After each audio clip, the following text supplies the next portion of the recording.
किसी समय की बात है। एक गांव में एक किसान था। उसकी एक बेटी थी। उसका नाम चंपाकली था। वह खूब चालाक और चतुर थी। एक दिन किसान अपने खेतों में बुवाई कर रहा था। तभी अचानक उसकी कुदाल किसी ठोस चीज से टकराई। किसान ने जब उस चीज को उठाया और उसे झाड़ा पोंछा तो उसे समझ में आया कि वह चीज तो ठोस सोने की बनी एक छोटी सी ऊखल है। किसान भोला भाला और स्वामी भक्त था। उसने सोचा, ऐसी कीमती चीज तो बस राजा के महल में ही होनी चाहिए। इसका मेरी झोपड़ी में क्या काम। मैं ये राजा साहब को ही भेंट कर दूंगा। शायद बदले में मुझे कुछ धन मिल जाए। यह सोचकर वह ऊखल लिए घर की ओर चल दिया। जब वह घर पर पहुंचा तो उसने सबसे पहले उसे चंपाकली को ही दिखाया। फिर किसान ने उसे राजमहल जाने का अपना इरादा बताया। पिता की बात सुनते ही वह बोली, पिताजी, इसमें कोई शक नहीं कि यह ओखली बहुत खूबसूरत है, पर अमीर लोग नकचढ़े होते हैं। राजा इसमें जरूर कोई न कोई खोट निकालेंगे। हो सकता है आपको लेने के देने भी पड़ जाए। किसान बोला, अच्छा मेरी बुद्धू बिटिया रानी, जरा मुझे भी तो बताओ, इसमें क्या खोट है। महाराज, इसमें क्या ही कमी निकालेंगे। चंपाकली बोली, देखना पिताजी, महाराज कहेंगे दिखने में है कमाल की खूबसूरत बड़ी है यह ऊखल, पर बताओ तो ये मूर्ख इंसान, किधर गया इसका मुसल। किसान ने कहा, हमारा राजा कभी ऐसा नहीं बोलेंगे। तुम क्या उसे भी अपनी तरह बेअक्ल समझती हो। किसान ने ओखली एक थैली में डाली और चल पड़ा राजमहल की ओर। पहरेदारों ने पहले तो उसे रोका, लेकिन जब उसने राजा को उपहार देने की बात कही तो उसे दरबार में लेकर चले आए। दरबार में किसान ने राजा से कहा, अन्नदाता, मुझे अपने खेत में बुवाई करते समय यह ठोस सोने की सुंदर ओखली मिली है। मैं यह मानता हूँ कि यह केवल आपके महल में ही अच्छी लगेगी, इसलिए मैं यह आपको भेंट करना चाहता हूँ। आप मना मत करिएगा। राजा ने ओखली हाथ में पकड़ी, उसे हर ओर से घुमा फिरा कर देखा, फिर सिर हिलाते हुए बोले, दिखने में तो कमाल की खूबसूरत बड़ी है यह ऊखल, पर बताओ तो ऐ किसान, किधर गया इसका मुसल। हूबहू चंपाकली के ही शब्द राजा ने दोहरा दिए थे। बस किसान को मूर्ख इंसान नहीं कहा, क्योंकि राजा की भाषा में एक मर्यादा होती ही है। किसान अपने पर काबू न रख सका। उसने अपने माथे को ठोकते हुए कहा, हे भगवान, बिल्कुल वही शब्द, उसने भी तो यही कहा था। राजा ने उत्सुकता से किसान से पूछा, किसने यही कहा था। किसान बोला, गलती माफ करें सरकार, मेरी बेटी चंपाकली ने कहा था कि राजा साहब ऐसा ही कहेंगे। आपने एकदम वही कहा है। मैंने तो उसकी बात एक कान से सुनकर दूसरे कान से निकाल ही दी थी। राजा ने कहा, ऐसा लगता है कि तुम्हारी बेटी बहुत चालाक है। मैं उसे परखना चाहता हूँ कि आखिर वह कितनी चतुर है। फिर राजा ने अपने एक सैनिक से कपास की पूड़ियाँ मंगवाई और कपास की पूड़ियाँ किसान को देते हुए बोला, यह कपास अपनी बिटिया के पास ले जाओ और उससे कहो कि जल्द से जल्द मेरी फौज के सैनिकों की एक टुकड़ी के लिए कमीजें इस कपास से सूत काट कर, बुनकर, सिलकर भेज दे। सैनिकों को कमीजें जल्द से जल्द चाहिए। किसान ये सुनकर स्तब्ध रह गया, पर वह करता भी क्या। राजा से बदतमीजी तो हो नहीं सकती थी। उसने चुपचाप कपास की पुड़िया थैले में डाली और राजा को सलाम ठोक कर वहाँ से घर की ओर चल पड़ा। ओखली के बदले किसी उपहार की आशा तो बेकार ही थी। सजा नहीं मिली, यही बहुत था उसके लिए। घर पहुंचकर वह बेटी से बोला, बेटी चंपाकली, तुम्हारे बुरे दिन आ गए। ऐसा कहकर उसने अपने थैले से कपास की पुड़िया निकालकर उसे पकड़ा दी और सारी बात बता दी। चंपाकली बोली, पिताजी, आप तो बेबात ही घबरा जाते हैं, थोड़ा सोचने तो दीजिए कि क्या करना है। चंपाकली ने कपास की पुड़िया ली और उनमें से कपास निकालकर पटक पटक कर झाड़ने लगी। जैसा कि आप लोग भी जानते हैं, अगर कपास चाहे कितनी भी कुशलता से ओटी गई हो, एक आध बिनौले तो उसमें छूट ही जाते हैं। झाड़ने पर कपास में से 2 बीज नीचे गिर पड़े। चंपाकली ने उन्हें उठा लिया और जाकर दोनों बीज अपने पिता को देते हुए बोली, पिताजी, आप सीधे महल वापस जाइए और राजा से मेरा संदेश कहिए। मुझे उनकी चुनौती स्वीकार है, बस मुश्किल ये है कि मेरे पास चरखा और करघा नहीं है। मैं सूत कैसे काटूंगी और कपड़ा कैसे बुनूंगी। इन बीजों के खोल से वे चरखा और करघा बनवा कर भेज दें। जैसे ही ये दोनों चीजें बनवा देंगे, उनका काम हो जाएगा। बेचारे किसान की राज दरबार में जाने की हिम्मत नहीं हो रही थी, पर चंपाकली उसके पीछे ही पड़ गई। झक मारकर वह दरबार में जा पहुंचा। किसान की बातें और चंपाकली की मांग जानकर राजा की समझ में आ गया कि चंपाकली बहुत चालाक और बुद्धिमान है। उसने किसान से कहा, तुम्हारी यह बेटी बहुत चतुर है, मैं उससे मिलना चाहता हूँ। तुम उसे राजमहल आने को कहो, मैं उसके साथ बातें करना चाहता हूँ। लेकिन याद रखना, जब वह महल में आए, वह न तो कपड़े पहने हो, न ही बिना कपड़ों के हो। न तो वह भूखी आए, न भरे पेट, न तो घोड़े पर आए, न ही किसी सवारी पर, और पैदल भी न हो। न तो रात में आए और न ही दिन में। यदि वह इन शर्तों को पूरी किए बिना आई तो मैं तुम दोनों बाप बेटी के सिर कलम करवा दूंगा। याद रहे, हर आज्ञा का पालन होना ही चाहिए। किसान बेचारा बड़े टूटे मन से घर लौटा। मौत जैसे उसकी आंखों के आगे नाच रही हो। जब चंपाकली ने पूरी बात सुन ली तो बड़ी बेफिक्री से बोली, पिताजी, मैं सब कर लूंगी। आप बस मेरे लिए एक मछली पकड़ने का जाल ले आइए। अगले दिन चंपाकली ने शाम के समय अपने आप को जाल में लपेट लिया। इस प्रकार वह न तो निर्वस्त्र रही और न ही उसने कपड़े पहने।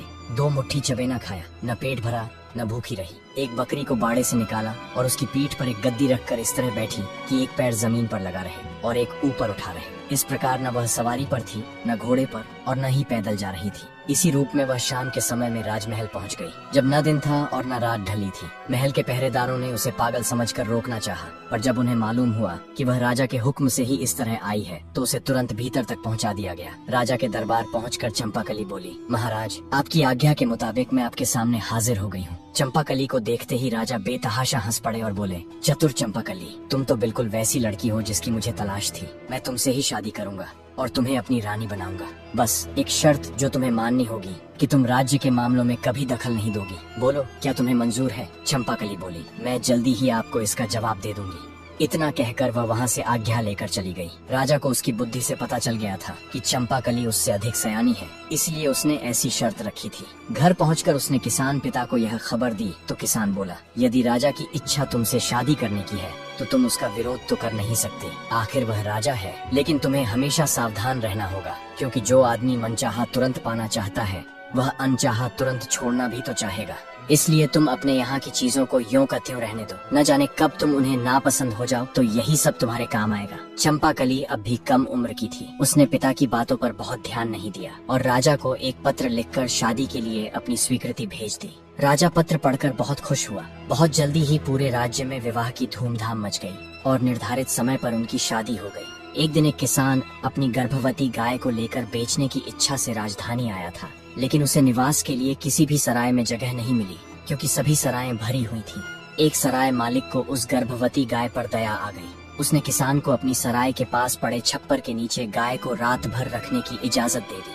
किसान ने अपनी गाय की रस्सी पास खड़ी एक गाड़ी के पहिए से बांध दी।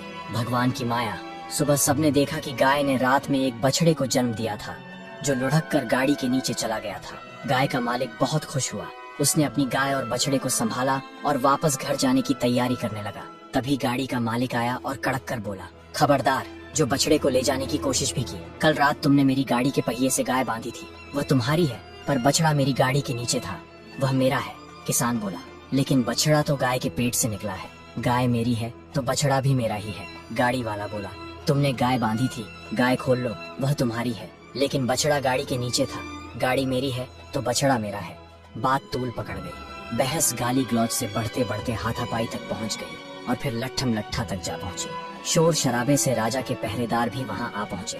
दोनों दावेदारों को राज दरबार में न्याय के लिए पेश कर दिया गया। उस राज्य का नियम कुछ समय पहले तक ऐसा था कि हर मुकदमे का फैसला राजा रानी मिलकर किया करते थे, लेकिन अब जब चंपाकली से राजा का विवाह हो गया था तो राजा की शर्त के कारण चंपाकली को दरबार के मामलों में बोलने की मनाही हो गई थी। इन दिनों किसान का मामला केवल राजा के सामने पेश हुआ। दोनों पक्षों की बात सुनकर राजा ने निर्णय दिया, बछड़ा तो गाड़ी वाले का ही है, क्योंकि वह गाड़ी के नीचे था, और बछड़ा इसी गाय का है, इसमें कोई शक नहीं। लेकिन इसका कोई चश्मदीद गवाह नहीं है। इस फैसले से गाय वाले किसान को बहुत दुख और निराशा हुई। बेचारा करता भी क्या। गाय का मालिक दुखी और निराश होकर सराय वाले के पास पहुंचा गाय लेने। तभी सराय वाले को उस पर बड़ी दया आई। उसने उसे रानी के पास जाने की सलाह दी और बोला, हमारी नई रानी बहुत चतुर है, वह तुम्हें जरूर कुछ उपाय बताएगी। किसान राजमहल पहुंचा और वहां के दरबान को अपनी पूरी कहानी सुनाकर बोला, भाई साहब, मैं बड़ा दुखी और गरीब आदमी हूँ, क्या आप किसी तरह मेरी भेंट नई रानी जी से करवा सकते हैं? दरबान बोला, मैं मजबूर हूँ भाई, राजा साहब ने किसी भी फरियादी को रानी से मिलने की सख्त मनाही कर दी है, मरता क्या न करता। किसान ने चोरी छिपे महल के आसपास चक्कर लगाना शुरू कर दिया। उसे एक बगीचे में रानी चहलकदमी करती दिखाई दी। फिर क्या था, बगीचे की बाड़ फांद कर गाय वाला अंदर जा पहुंचा और रानी के आगे गिड़गिड़ाकर अपने साथ हुए अन्याय की कहानी कह सुनाई। चंपाकली ने थोड़ी देर विचार किया, फिर बोली, मेरी बात ध्यान से सुनो। कल महाराज शिकार खेलने जा रहे हैं। वह एक ऐसी जगह जाएंगे जहाँ एक तालाब इस मौसम में हमेशा सूखा रहता है। तुम अपने साथ मछली पकड़ने वाला एक जाल और बंसी लेकर वहाँ चले जाना। जब राजा साहब दिखाई दें तो ऐसा अभिनय करना मानो तुम मछलियाँ पकड़ रहे हो। महाराज तुमसे जरूर पूछेंगे कि तुम सूखे तालाब में मछलियाँ क्यों पकड़ रहे हो। तब तुम उनसे कहना, यदि एक गाड़ी बछड़ा पैदा कर सकती है तो क्या सूखे तालाब में मछलियाँ नहीं मिल सकती? अगले दिन किसान बंसी और जाल से लैस होकर सूखे तालाब पर पहुंच गया। तभी वहाँ राजा अपने सैनिकों के साथ शिकार करने आ पहुंचा। उसने देखा कि एक बूढ़ा व्यक्ति सूखे तालाब में मछलियां पकड़ रहा है। राजा उसके पास गया और पूछा, तुम सूखे तालाब में मछलियां क्यों पकड़ रहे हो? इस पर किसान बोला, जब एक गाड़ी बछड़ा पैदा कर सकती है तो सूखे तालाब में मछलियां क्यों नहीं मिल सकती? किसान का उत्तर सुनते ही राजा हैरानी में पड़ गया।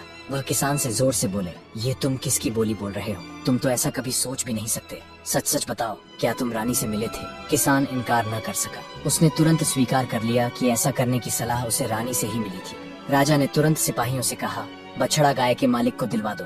महल लौटते ही उन्होंने चंपाकली को बुलाया और बोले, मैंने शादी के समय जो शर्त रखी थी तुमने उसे पूरा नहीं किया। तुमने मेरे किए फैसले का विरोध किया। तुम्हें राजकाज के मामलों में नहीं पड़ना चाहिए था। अब इस राजमहल में जो भी चीजें तुम्हें प्रिय हों उन्हें अपने साथ लेकर रात होने से पहले अपने गांव के घर लौट जाओ और एक किसान की बेटी की तरह ही सारी जिंदगी बिताओ। चंपाकली ने सिर झुकाकर जवाब दिया, जैसा आप चाहते हैं वैसा ही होगा महाराज। बस आपसे एक विनती है कि शाम के समय मुझसे जाने को न कहें।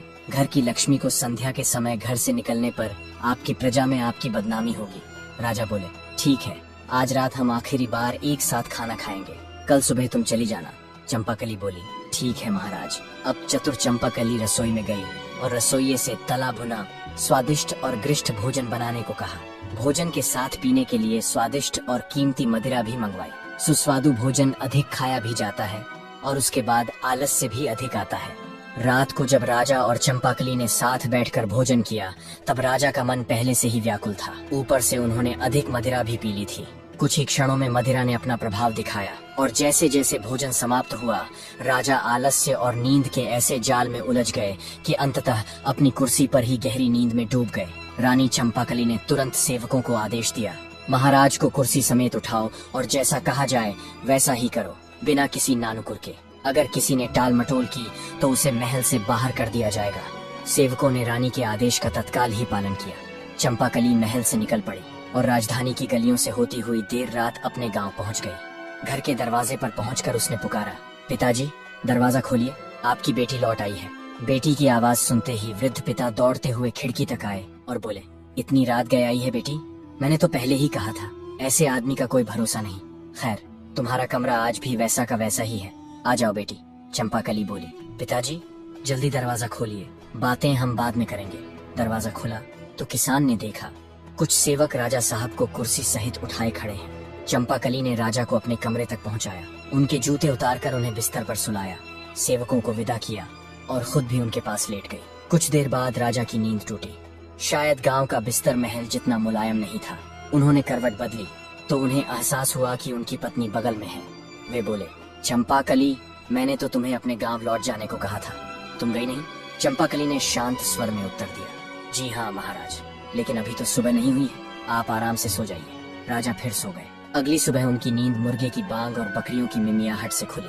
खिड़की से सूरज की हल्की किरणें कमरे में आ रही थी। राजा चौंक कर उठे और बोले, चंपाकली, मैं कहाँ पर हूँ? मैं यहाँ कैसे आया? राजा के मन में और भी बहुत सवाल दौड़ने लगे। चंपाकली मुस्कुराई और शांत स्वर में बोली, महाराज, आपने ही ने तो कहा था कि महल से जो वस्तुएं मुझे प्रिय हों उन्हें साथ ले जा सकती हूँ, और महल में मेरी सबसे प्यारी चीज आप ही है, इसीलिए मैं आपको अपने साथ यहाँ ले आई। अब मैं आपके साथ यहीं रहूंगी। राजा को अब सब समझ में आ गया। राजा जोर से हंसे और बोले, चंपाकली, एक बार फिर मैं तुम्हारी बुद्धि के आगे हार गया। इतना कहकर उन्होंने उसे गले से भर लिया। इसके बाद वे चंपाकली को लेकर महल लौटे।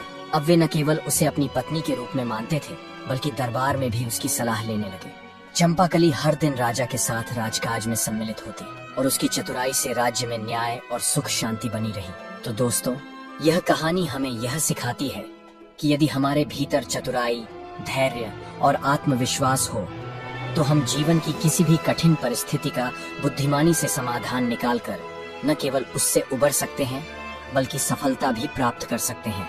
हमें उम्मीद है कि आपको हमारी हर कहानी की तरह ये कहानी भी पसंद आई होगी। ऐसी और भी कहानियां देखने के लिए हमारे चैनल को जरूर सब्सक्राइब करें। धन्यवाद।